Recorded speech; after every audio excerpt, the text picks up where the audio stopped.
Good morning friends, কেমন আছেন সবাই? একটা পার্সেল এসেছে, সেটা আনতে যাচ্ছি।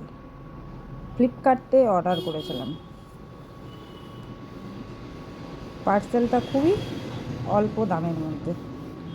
দেখে নিন, আপনাদের সামনে শেয়ার করছি পার্সেলটা কি অর্ডার করেছিলাম।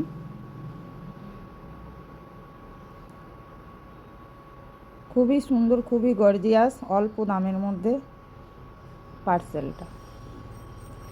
একটি সুন্দর গলার চেনটা খুবই সুন্দর লাগছে। আপনারাও অর্ডার করতে পারবেন। পছন্দ হলে আপনারাও অর্ডার করুন। Thank you friends. অল্প দামের মধ্যে খুবই সুন্দর। দুটো রকেট আছে।